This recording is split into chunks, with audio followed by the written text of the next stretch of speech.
Hello everyone, I hope you all are doing well. अभी हमारे channel पे चल रहा है chapter life process from class 10। इससे पहले मैंने दो तीन वीडियोस डाल दिए हैं जिसमें मैंने बेसिक इंट्रोडक्शन की बात की थी, about the type of nutrition, autotrophic and heterotrophic बात की थी। अब हमारा जो ये वाला वीडियो होने वाला है that would be based on second life process और उसको आप बोलते हो रेस्पिरेशन। अब रेस्पिरेशन पढ़ने से पहले यहाँ पे कुछ क्वेश्चन दे रखे हैं, उन क्वेश्चन का आंसर कर लेते हैं। क्वेश्चन बोल रहा है what are the differences between autotrophic and heterotrophic nutrition, इन दोनों में क्या डिफरेंस है। ऑटोट्रॉफिक न्यूट्रिशन में एक बंदा अपना खाना खुद बनाता है by using simple inorganic material, और हेटेरोट्रॉफिक में एक बंदा अपना खाना खुद नहीं बना रहा है, it is dependent on autotroph directly और इनडायरेक्टली। ऑटोट्रॉफिक न्यूट्रिशन वाले ऑर्गेनिज्म को आप ऑटोट्रॉफ बोलते हो और इन वालों को आप हेटेरोट्रॉफ बोलते हो। फिर आप एग्जांपल डाल दीजिएगा। फिर बोल रहा है where do plant get each of the raw material required for photosynthesis. देखो, फोटोसिंथेसिस के लिए हमको कार्बन डाइऑक्साइड चाहिए, वो हम एटमॉस्फेयर से ले रहे हैं स्टोमेटा के थ्रू। पानी चाहिए, वो हम सॉइल से ले रहे हैं रूट के थ्रू। और हमको लाइट चाहिए, वो हम सन से ले रहे हैं। फिर आता है what is the role of the acid in our stomach. Stomach के अंदर एसिड क्या करता है, सबसे पहला जो एसिड है वो आपका पेप्सिनोजन को कन्वर्ट करके पेप्सिन बना देता है, और ये जो पेप्सिन है ये एक्टिव फॉर्म है। दूसरा, इस पेप्सिन को काम करने के लिए एसिडिक एनवायरनमेंट चाहिए, वो ये क्रिएट करता है। और तीसरा, अगर आपके खाने के साथ में गलती से कोई माइक्रो ऑर्गेनिज्म वगैरह आए तो ये उनको भी मार देता है। What is the function of digestive enzyme. Digestive enzyme का फंक्शन ये होता है कि they are going to help in the digestion of complex food. वो कॉम्प्लेक्स फूड को डाइजेस्ट करेंगे, ठीक है, ताकि वो सिंपल एब्जॉर्बेबल फॉर्म में कन्वर्ट हो जाए, now it can be easily absorb in your body. How is the small intestine design to absorb digested food. Small intestine में large number of finger like projection, जिनको आप villi बोलते हो, वो present है।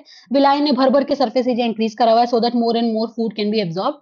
और विलाई के अंदर बहुत ज्यादा ब्लड सप्लाई भी है, तो वो ब्लड के अंदर खाना एब्जॉर्ब हो जाता है। अब बात करते हैं रेस्पिरेशन को शुरू करते हैं। रेस्पिरेशन शुरू करने से पहले इन्होंने एक्टिविटी दे दी है। पहली एक्टिविटी है, इन्होंने बोला कि फ्रेशली प्रिपेयर्ड लाइम वाटर ले लो, दो एक टेस्ट ट्यूब में ले लिया भाई, दो में डालना है, दोनों में डाल दिया। अब बोला इसमें हवा ब्लो करो, कर दी ब्लो हवा, ठीक है। फिर पता लगाओ कि वो मिल्की होने में कितना टाइम लगता है। क्या मिल्की हो रहा है, टेस्ट ट्यूब वाला लाइम वाटर। इसने बोला यूज ए सिरिंज और पिचकारी टू पास एयर। फिर आप एक सिरिंज और पिचकारी से एयर पास करो, ठीक है। और फिर इसमें भी पता लगाओ कि मिल्की होने में कितना टाइम लग रहा है। नाउ द क्वेश्चन अराइजेस, पहली बात मिल्की हो क्यों रहा है, और दूसरा किसमें कम टाइम लग रहा है, किसमें ज्यादा टाइम लग रहा है। मिल्की इसलिए होता है क्योंकि जो आपका लाइम वाटर है वो जब CO2 के साथ रिएक्ट करता है, क्योंकि जब आप हवा ब्लो करते हो तो उसमें CO2 है, और हवा जब डाल रहे हो उसमें भी CO2 है।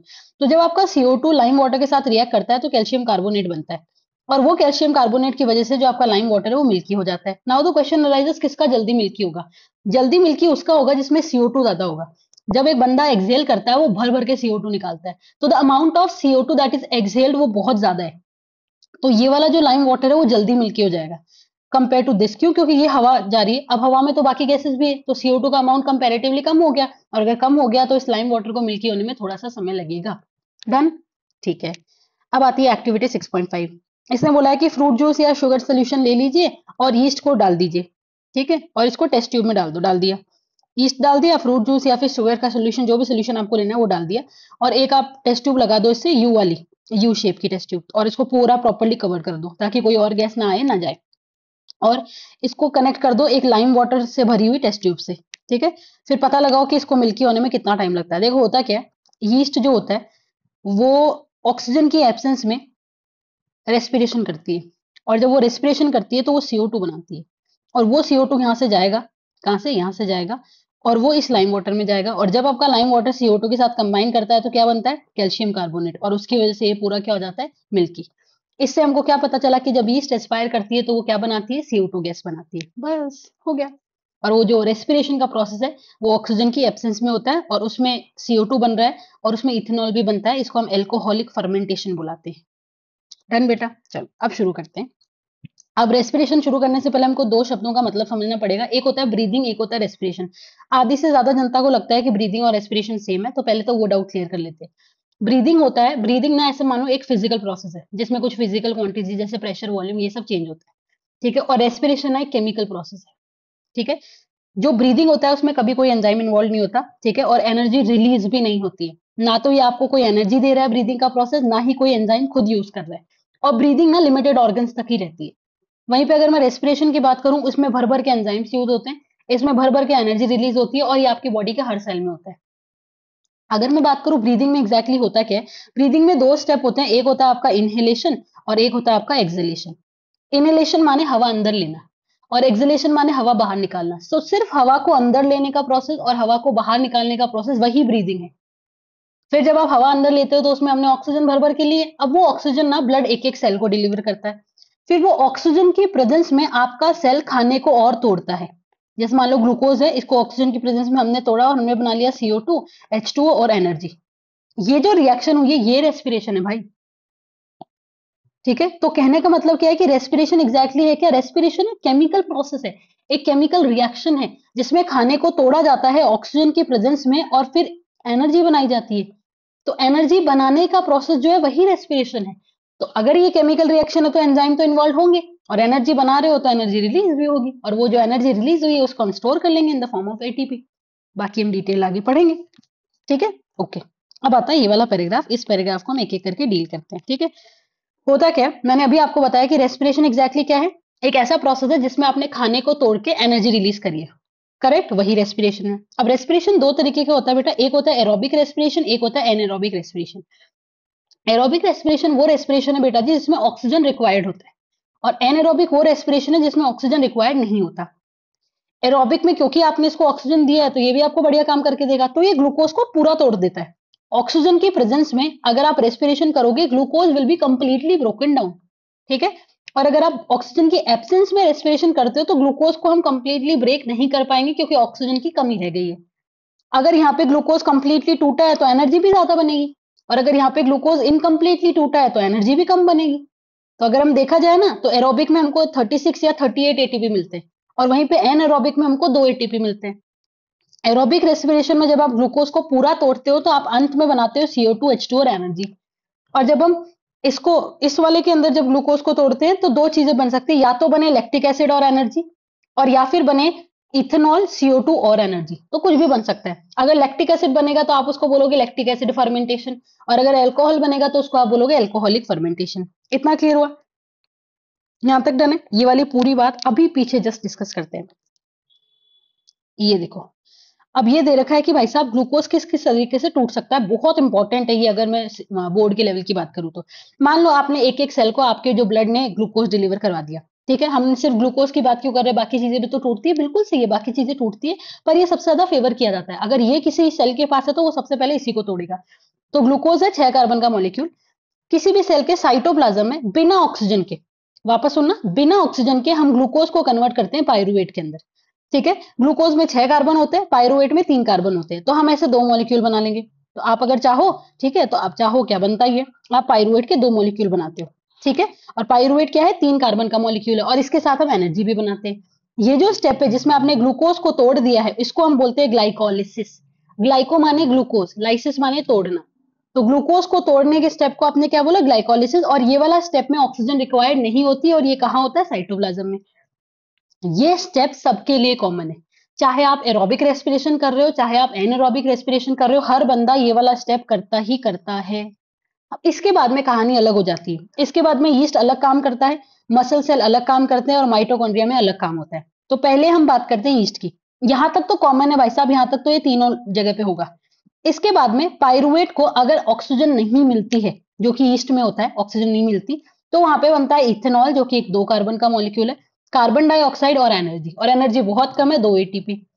इस प्रोसेस में, क्योंकि इस प्रोसेस में इथेनॉल बन रहा है जो कि एक अल्कोहल है, तो हम इस प्रोसेस को बोलेंगे अल्कोहलिक फर्मेंटेशन। दूसरा, ये वाली कहानी कॉमन है, ध्यान रखना। ठीक है, फिर आता है दूसरा कि मान लो पायरुवेट जो है उसमें ऑक्सीजन, उसको ऑक्सीजन की कमी में रख दिया गया है, मतलब ऑक्सीजन है पर थोड़ा कम है। जैसे कि आपकी मसल सेल अगर भर भर के विगरस एक्टिविटी करने लग जाए तो वहां पे कमी हो जाएगी ऑक्सीजन की।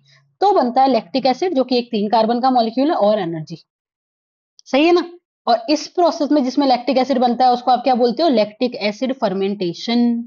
इसमें भी एटीपी कम बनेगी, कितनी बनेगी, 2 एटीपी के आसपास। यही लैक्टिक एसिड ना आपके मसल सेल में अक्यूमुलेट हो जाता है, और इसकी वजह से फिर आपको क्रैम्स आते हैं। तो अगर आप बहुत विगरस या स्ट्रेनस एक्टिविटीज कर लेते हो तो होता है कि आपको दर्द होता है, बहुत बार क्रैम्स आने लग जाते हैं। वो सारे इसलिए होते हैं क्योंकि लैक्टिक एसिड इकट्ठा हो गया है। और लैक्टिक एसिड क्यों इकट्ठा हुआ है, क्योंकि आपने इतना काम किया है कि ऑक्सीजन की डिलीवरी टाइम से हो ही नहीं पाई। इतना डन। तीसरा, मान लो आपने पायरुवेट को ऑक्सीजन की प्रेजेंस में रख दिया, भर भर के ऑक्सीजन है, जैसे कि आपके माइटोकॉन्ड्रिया में होता है। तो आपको मिलेंगे कार्बन डाइऑक्साइड के 3 मॉलिक्यूल, पानी और एनर्जी। और इस स्टेप को हम बोलेंगे एरोबिक रेस्पिरेशन, क्योंकि इसमें यहाँ पे आपने ऑक्सीजन को यूज किया है। और यहाँ पे आपको या तो 36 एटीपी मिलते हैं या फिर 38 एटीपी मिलते हैं। ये 3 मॉलिक्यूल ऑफ CO2 कहाँ लिखा हुआ है, यहाँ लिखा हुआ है, यहीं कहीं। ठीक है, जब आप इस पैराग्राफ को पढ़ोगे ना तो आपको पता चलेगा, यहाँ पे लिखा हुआ है कि 3 molecules of carbon dioxide are produced. ये रहा। अब ये इतनी छोटी छोटी चीजें हैं ना बेटा जी, जो आप मिस कर दोगे अगर आप एनसीईआरटी रीड नहीं करोगे तो। ठीक है, तो ये आपको समझ में आया, ये बोर्ड का one of the favourite questions में से आता है। ठीक है, या तो वो पूछ लेगा कि ग्लूकोज का ब्रेकडाउन बताओ, सीधा का सीधा तो आपको पूरा बनाना होगा, या फिर वो पूछे एल्कोहलिक फर्मेंटेशन बताओ तो आपको ये बताना होगा। अगर वो पूछे लैक्टिक एसिड फर्मेंटेशन बताओ तो आपको ये बताना होगा।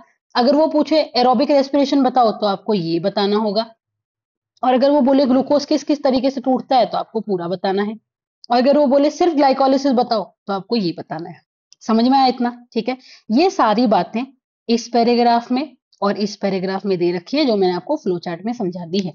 ठीक है, अब ध्यान से सुनना, यहाँ पे एनर्जी रिलीज हो रही है सब में। ठीक है ना? अब ये जो एनर्जी है इसको हम पूरा तो यूज नहीं कर सकते। ऐसा तो है नहीं कि भाई इसने इसने इतनी सारी एनर्जी बनाई, मैं तो सारी एनर्जी को यूज कर दूंगा और केमिकल रिएक्शन करवा दूंगा। ऐसा नहीं होता है। इतनी ज्यादा अमाउंट में एनर्जी रिलीज होती है कि आपको उसको स्टोर करना पड़ेगा। इमेजिन आपको दिन के 2 करोड़ रुपए मिल गए और आप बोल रहे हो मैं तो सारे आज ही उड़ा दूंगा। रादर देन स्टोर इट, ठीक है, आप उसको प्रिजर्व करके उसको कहीं इन्वेस्ट करके डाल दो, वैसा वाला सीन है। तो ये जो भी एनर्जी यहाँ पे रिलीज हुई है ना बेटा जी, ये पूरी एनर्जी को हम स्टोर करेंगे टू सिंथेसाइज अ मॉलिक्यूल। उसको हम यूज करने वाले हैं एक मॉलिक्यूल बनाने में, और वो मॉलिक्यूल का नाम है एटीपी। अगर आप जानते हो तो एटीपी क्या है? Energy currency of the cell. ठीक है, तो ये जो भी एनर्जी रिलीज हुई है इसको हम यूज करेंगे क्या बनाने के लिए? एटीपी बनाने के लिए। और फिर जब हमको जरूरत पड़ेगी तो हम एटीपी को तोड़ देंगे, और एटीपी को तोड़ के हम केमिकल रिएक्शंस करवाने के लिए एनर्जी उससे ले लेंगे। ये बिल्कुल वैसा ही, आपके पास बहुत सारे पैसे आ गए हैं, आपने उन पैसों की एफडी बना ली है। अब जब आपको जरूरत पड़ेगी तो आप एफडी को तोड़ के वो पैसे वापस निकाल लोगे। तो ये जो एनर्जी रिलीज हुई है उस एनर्जी को आपने क्या किया? एटीपी बना लिया उससे, और अब आपने इसको रख दिया है। जब जरूरत पड़ेगी तो आप एटीपी को दोबारा तोड़ेंगे, और फिर उससे जो एनर्जी रिलीज होगी उससे आप केमिकल रिएक्शंस करवा लेंगे। इतना समझ में आया? इतना डन है? ठीक है, अब सुनो। अब एटीपी के बारे में कुछ बोल रखा है कि एटीपी क्या है? एनर्जी करेंसी है आपके जितने भी सेलुलर प्रोसेस है उसके। एटीपी का फुल फॉर्म क्या होता है? Adenosine triphosphate. ठीक है, तो मान लो ये एडिनोसिन है। एडिनोसिन क्या होता है? ज्यादा दिमाग मत लगाना, समझ में भी नहीं आएगा अभी। और ट्राइफॉस्फेट है, तो एक फॉस्फेट ये, दूसरा फॉस्फेट ये, तीसरा फॉस्फेट ये। हमने बोला ना कि हम एटीपी बनाते हैं। एनर्जी कहाँ है? वो इस बॉन्ड में स्टोर्ड है।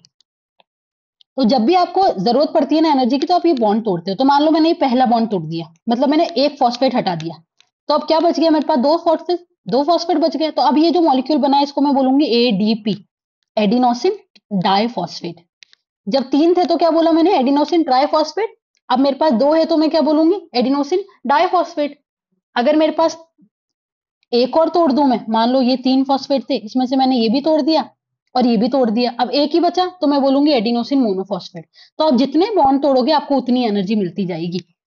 इतना क्लियर है? जब आप एक बॉन्ड तोड़ते हो बेटा, ठीक है, और वो बॉन्ड कैसे टूटेगा? पानी डाल के। साफ दे रखा है कि जो टर्मिनल फॉस्फेट है, जब आप मतलब एंड वाला जो फॉस्फेट है, जब आप उसको तोड़ते हो आखिरी वाले फॉस्फेट को, तो आप पानी यूज करके तोड़ते हो। और एनर्जी कितनी रिलीज होती है? 30.5 किलो जूल पर मोल। याद कर लेना इसको। ठीक है, तो देखो यहाँ पे एडीपी और फॉस्फेट को जोड़ दिया, एनर्जी डाल के। कौन सी एनर्जी है? वही है जो रिलीज हुई है। तो आपने क्या बना लिया? एटीपी बना लिया। फिर हम इसको वापस तोड़ते जाएंगे। अब इन्होंने बोला है कि एटीपी का काम क्या है, कि क्या क्या यूज कर सकते हो आप एटीपी के? बहुत सारे काम है भाई। मसल का कॉन्ट्रैक्शन कराना होता है तो एटीपी यूज करेंगे। प्रोटीन का सिंथेसिस कराना है तो एटीपी यूज करेंगे। नर्व इंपल्स को आगे भेजना है तो एटीपी यूज करेंगे। और भी बहुत सारी एक्टिविटी। तो कहा जाए ना, तो आपकी बॉडी में, आपके सेल में जितनी भी केमिकल रिएक्शन है ना, उन सबको करवाने के लिए आपको क्या चाहिए? आपको एटीपी ही चाहिए।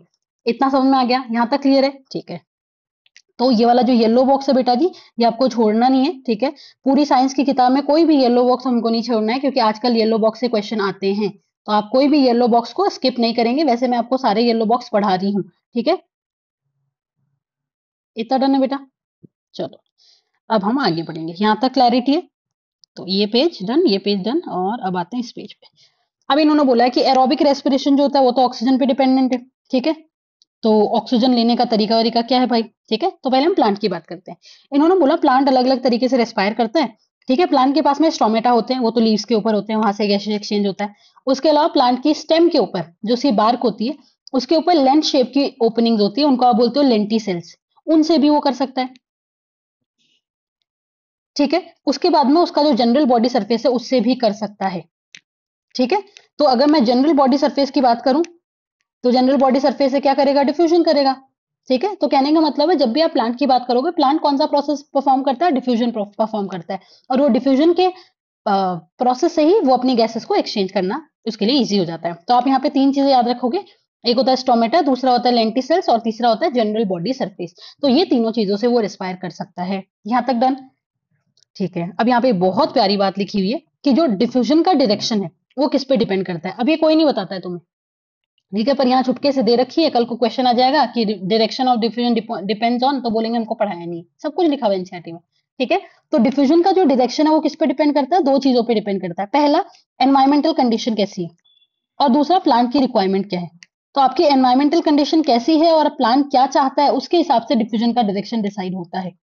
ठीक है, फिर एक ये बहुत बढ़िया बात यहाँ पे दे रखी है, ये समझो। ये बोल रहा है कि रात में ना फोटोसिंथेसिस नहीं होता, सही बात है, नहीं होता। ठीक है, तो रात में CO2 निकलता है। ध्यान से सुनना, दिन में क्या होता है।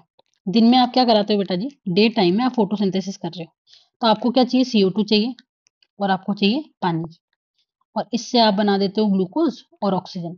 तो ये ऑक्सीजन दिन में बाहर रिलीज हो जाती है। नाउ द क्वेश्चन अराइजेस, ये CO2 आया कहाँ से। ये CO2 आता है जब प्लांट रेस्पायर करता है। तो जैसे हम रेस्पायर करते हैं तो CO2 निकालते हैं ना, मतलब हम ब्रीथ करते हैं तो CO2 निकालते हैं, प्लांट भी CO2 निकालते हैं। जो CO2 उन्होंने ब्रीदिंग से निकाला है वही वो यूज कर लेते हैं किसमें, फोटोसिंथेसिस में। तो इसका मतलब जो ब्रीदिंग से CO2 निकल रहा है वो कभी हमारी तरफ पहुंच ही नहीं रहा है। क्यों, क्योंकि वो खुद ही उसको यूज कर लेता है फोटोसिंथेसिस में। तो इसीलिए हम बोलते हैं कि दिन में O2 रिलीज होता है, CO2 रिलीज नहीं होता। CO2 रिलीज होगा ही कैसे, उन्होंने खुद ही यूज कर लिया पूरा CO2। अब रात में सुनो, नाइट टाइम में, नाइट टाइम में फोटोसिंथेसिस नहीं हो रहा, लेकिन नाइट टाइम में ब्रीदिंग तो हो रही है, तो प्लांट CO2 तो निकाल ही रहा है, सही है ना। वो CO2 फोटोसिंथेसिस में यूज ही नहीं हो पा रहा क्योंकि फोटोसिंथेसिस नहीं है, तो ये CO2 वो हमको दे देगा। और ऑक्सीजन रिलीज नहीं होगा क्योंकि ऑक्सीजन तो फोटोसिंथेसिस में आता है। तो इसका मतलब हम ये बोल सकते हैं कि प्लांट दिन में तो O2 रिलीज करता है और रात में वो CO2 रिलीज करता है। क्यों, जो रात वाला CO2 वो कहां से आया, ब्रीदिंग से आया, और जो दिन वाला ऑक्सीजन है वो कहां से आया, फोटोसिंथेसिस आया। दिन में ब्रीदिंग वाला CO2 कहां गया, वो फोटोसिंथेसिस में यूज हो गया। ठीक है, ये बहुत बढ़िया बात है, इसको याद रखना। अब इन्होंने बोल रही है दो तरीके के एनिमल है, terrestrial animal and aquatic animal. देखो, कोई जैसी एनवायरमेंटल कंडीशन में रहता है ना, वो उस तरीके से खुद को ढाल लेता है, अडेप्ट कर लेता है कि भाई साहब मैं ऐसी एनवायरमेंटल कंडीशन में रहता हूँ, मेरे को ऐसी हरकतें करनी पड़ेगी तब जाके मैं जी पाऊंगा। ठीक है, तो जो टेरेस्ट्रियल एनिमल है जो कि लैंड पे रहते हैं, वो ऑक्सीजन कहाँ से निकालते हैं, एटमॉस्फेयर से। और जो पानी में रहते हैं एक्वेटिक एनिमल, वो कहाँ से निकालते हैं, वो पानी में जो डिजोल्व है उस ऑक्सीजन को लेते हैं। देखो, एटमॉस्फेयर में ना ऑक्सीजन कंपेरेटिवली ज्यादा है और पानी में ना ऑक्सीजन कंपेरेटिवली कम है। ठीक है, इतना समझ में आया, एटमॉस्फेयर में ऑक्सीजन ज्यादा है और पानी में ऑक्सीजन कम है, इतना तो समझ में आ गया। ठीक है, अब यहाँ पे एक बहुत अच्छी बात दे रखी है, इन्होंने बोला है कि जो डिजोल्व ऑक्सीजन है, मतलब जो घुला हुआ ऑक्सीजन है, वो कम होता है पानी के अंदर। ठीक है, और एटमॉस्फेयर में ज्यादा होता है। क्योंकि पानी के अंदर घुला हुआ ऑक्सीजन कम होता है, इसको कंपनसेट करने के लिए बेचारे एक्वेटिक एनिमल को फास्टर रेट पे ब्रीथ करना पड़ता है। अगर वो स्लो स्लो ब्रीथ करेंगे तो वैसे ही कम है ऑक्सीजन, मर जाएंगे। तो वो फास्ट ब्रीथ करते हैं, और जब वो फास्ट ब्रीथ करेंगे तो वो कंपनसेट कर लेंगे। इतना समझ में आया। तो ये रहा, क्योंकि amount of dissolve oxygen is low compare to amount of oxygen in the air, the rate of breathing in aquatic organism is much faster. बहुत बढ़िया लाइन है, बार बार इससे पूछा गया है क्वेश्चन बोर्ड्स के अंदर। फिर उन्होंने बोला फिशेज जो है वो पानी पीती है अपने मुंह से, फिर उसको गिल्स तक पहुंचाती है, और फिर जो गिल है उसमें से डिजोल्व ऑक्सीजन निकाल लेता है। डन। ठीक, अब आगे बात करते हैं, जो टेरेस्ट्रियल ऑर्गेनिज्म है वो ऑक्सीजन कहाँ से लेते हैं, एटमॉस्फेयर से लेते हैं। और वो जो एटमॉस्फेयर से ऑक्सीजन ले रहे हैं वो अलग अलग ऑर्गन से एब्जॉर्ब करते हैं, लेते हैं। ठीक है, अब वो सरफेस जिससे हम गैसेस लेते हैं या एक्सचेंज करते हैं उसको हम बोलते हैं रेस्पिरेटरी सरफेस। ठीक है, जैसे हमारी बॉडी में एल्वियोलाई से एक्सचेंज होता है, तो वो हमारा रेस्पिरेटरी सरफेस है। तो हम हमेशा बोलते हैं कि जो भी रेस्पिरेटरी सरफेस होगा उसके कुछ फीचर्स होने चाहिए। जहां से गैसेस एक्सचेंज कराओगे ना, उसके कुछ फीचर्स होने चाहिए। पहला, उसका सरफेस एरिया ज्यादा होना चाहिए। अगर सरफेस एरिया ज्यादा होगा तो आप ज्यादा से ज्यादा गैसेस एक्सचेंज करवा पाएंगे। वो थिन होना चाहिए, डेलिकेट होना चाहिए, फाइन होना चाहिए। जितना पतला होगा उतना बढ़िया डिफ्यूजन होगा, ये तो ऑब्वियस है। मॉइस्ट, गीला होना चाहिए। क्यों, क्योंकि बहुत बार गैसेस घुल कर जाती है, तो घुलेगी तो तभी ना जब पानी होगा भाई, मॉइस्ट होगा। और चौथा, वो हाईली वेस्कुलर होना चाहिए। हाईली वेस्कुलर का मतलब क्या, भर भर के ब्लड सप्लाई दो, क्योंकि जो भी गैसेस एक्सचेंज होगी उसको लेके कौन जाएगा, ब्लड ही तो लेके जाएगा, तो वहां पे ब्लड भी तो होना चाहिए। तो ये चार फीचर्स है एक गुड रेस्पिरेटरी सरफेस के, कि हमारा रेस्पिरेटरी सरफेस कैसा हो, ऐसा हो। और हमारा रेस्पिरेटरी सरफेस, ह्यूमन का रेस्पिरेटरी सरफेस क्या है बेटा जी, एल्वियोला है, वहीं से हम गैसेस को एक्सचेंज करते हैं। इतना डन। ठीक है, अब हमको सांस लेनी है, हमको ब्रीदिंग करनी है। अब बात करते हैं ब्रीदिंग क्या है। ब्रीदिंग एक ऐसा प्रोसेस है बेटा जिसमें आप एटमॉस्फेयर की हवा अंदर लेते हो और आपके बॉडी में जो CO2 रिच एयर है उसको बाहर निकालते हो। ब्रीदिंग के दो स्टेप है, इनहेलेशन एंड एक्सहेलेशन। इनहेलेशन में हवा अंदर ले ली, एक्सहेलेशन में हवा बाहर निकाल दी। ठीक है, अब जब भी आप ब्रीदिंग करते हो तो कुछ मतलब हवा अंदर डालते हैं। हवा अंदर किसकी हेल्प से जाएगी, नॉस्ट्रिल की हेल्प से। नॉस्ट्रिल के पास में जाती है वो फेरिंग्स में, फेरिंग्स से जाती है लेरिंग्स में, लेरिंग्स से जाती है ट्रैकिया, ट्रैकिया से ब्रोंकाई, ब्रोंकाई से फिर लंग्स के पास। एक बार डायग्राम देखो भाई, ये है डायग्राम। हवा गई नोस्ट्रिल से अंदर नेजल पैसेज में, फिर गई फेरिंग्स में, ठीक है, ये रहा फेरिंग्स तुम्हारा, फिर आया लेरिंग्स में, लेरिंग्स से आया ट्रैकिया में, फिर ट्रैकिया से गया इसमें ब्रोंकाई में, फिर ब्रोंकाई से गया ब्रोंकियोल में, और फिर आया एल्वियोलाई के अंदर। ये तो रास्ता है, रास्ता आपको याद करना पड़ेगा, ठीक है। नोस्ट्रिल है, नेजल पैसेज है, फिर फेरिंग्स है, फिर लेरिंग्स है, फिर ट्रैकिया है, फिर ब्रोंकाई है, फिर ये वाले पतले वाले ब्रोंकियोल है, और फिर ये एल्वियोलाई है, ठीक है। तो इसका आपको ध्यान रखना पड़ेगा। अब जो आपका फेरिंग्स है और ये लेरिंग्स है, ये क्या होते हैं? फेरिंग्स होता है common passage for food and air. यहाँ पे हवा देखो, यहाँ से तो खाना आएगा और यहाँ से हवा आएगी, तो कॉमन पैसेज है जहाँ पे खाना और हवा दोनों आ रही है, दैट इज योर फेरिंग्स। फिर आता है लेरिंग्स, लेरिंग्स को आप क्या बुलाते हैं? उसको हम वॉइस बॉक्स बुलाते हैं, साउंड बॉक्स बुलाते हैं, क्योंकि आपकी आवाज यहीं से बनती है। फिर आता है ट्रैकिया, जिसको हम बुलाते हैं क्या? Wind pipe. ये ट्रैकिया एक सीधी सी ट्यूब है और ये डिवाइड हो जाती है आगे जाके राइट और लेफ्ट ब्रोंकाई में, ऐसे, ठीक है। तो ये आपका लेफ्ट लंग में घुस जाएगा, इसको हम लेफ्ट ब्रोंकाई बोल देंगे, ये राइट लंग में घुस जाएगा, इसको हम राइट ब्रोंकाई बोल देंगे। इतना समझ में आया? फिर ब्रोंकाई आगे जाके और उसकी ब्रांचिंग होती है और हम बनाते हैं primary bronchi, secondary bronchi, tertiary bronchi, फिर आते हैं ब्रोंकियोल, और ब्रोंकियोल के बाद में आता है एल्वियोलाई। ये जो एल्वियोलाई होते हैं ये स्ट्रक्चरल और फंक्शनल यूनिट होती है आपके लंग्स की, ठीक है। और ये गैसेज एक्सचेंज में यही हेल्प करेगी। बलून लाइक स्ट्रक्चर होता है, भर भर के सरफेस एरिया है, थिन मॉइस्ट है, डेलिकेट है, और इसका वेस्कुलर सप्लाई भी बहुत बढ़िया है। पूरी के अराउंड ब्लड वेसल लगा रखे हैं हमने। दोनों लंग्स में 300 मिलियन के आसपास एल्वियोलाई होती है। इतना समझ में आया? ठीक है। ये आपकी एक मसल प्रेजेंट है, इसको हम डायफ्राम बुलाते हैं, अभी मैं काम बताऊंगी इसका। और ये आपके इनके बीच में कुछ मसल्स प्रेजेंट है, रिब्स के बीच में, उनको हम इंटरकोस्टल मसल्स बुलाते हैं। डायफ्राम और इंटरकोस्टल मसल दोनों आपको हेल्प करेगी इनहेलेशन और एक्सहेलेशन के अंदर, ठीक। इतना डन है। क्वेश्चन एक जो बार बार यहाँ से आता है वो ये कि आपके ट्रैकिया के अराउंड ऐसे सी शेप में कार्टिलेजिनस रिंग्स लगी हुई है, वो क्यों लगी हुई है? सी शेप में कार्टिलेजिनस रिंग्स इसलिए लगी हुई है बेटा, कल को जाके अगर इसमें ट्रैकिया में हवा नहीं हो तो ये चिपकनी नहीं चाहिए। अगर एक ट्यूब आपस में ही चिपक जाएगा तो आप कभी उसको खोल ही नहीं पाएंगे, ठीक है। तो to prevent the collapsing of the passage you require cartilaginous rings. इतना डन, ठीक है। अब इन्होंने यहाँ पे एक बात और लिख रखी है कि जब आप हवा जाती है वो नाक में से जाती है, नाक में आपने म्यूकस लगा रखी है, स्टिकी सब्सटेंस, और आपने हेयर लगा रखे हैं, वो फिल्ट्रेशन में हेल्प करते हैं। तो जो भी कचरा, डस्ट पार्टिकल वगैरह आएगा उन सबको हेयर और जो म्यूकस है वो उसको फिल्टर ऑफ करने में हेल्प करने वाला है। तो यहाँ पे हेयर और म्यूकस का फंक्शन भी देख लेना यार। अब आगे बढ़ते हैं। अब हम बोलेंगे इनहेलेशन और एक्सहेलेशन में क्या होता है। मान लो आपको हवा अंदर लेनी है, हवा अंदर लेनी है तो आपको अंदर का वॉल्यूम क्या करना पड़ेगा? बढ़ाना पड़ेगा। तो जब आपको इनहेलेशन करना है तो आपका डायफ्राम कॉन्ट्रैक्ट करता है। कॉन्ट्रैक्ट करने का मतलब क्या? देखो अभी ना डायफ्राम का शेप ये है, वो डोम शेप्ड है, वो अभी रिलैक्स कंडीशन में। जब मेरे को इसको कॉन्ट्रैक्ट करवाना होगा ना तो मैं इसको खींच के ऐसे नीचे लेकर आऊंगी। तो अब डायफ्राम यहाँ आ गया है। तो देखो इतना वॉल्यूम इंक्रीज कर दिया तुमने।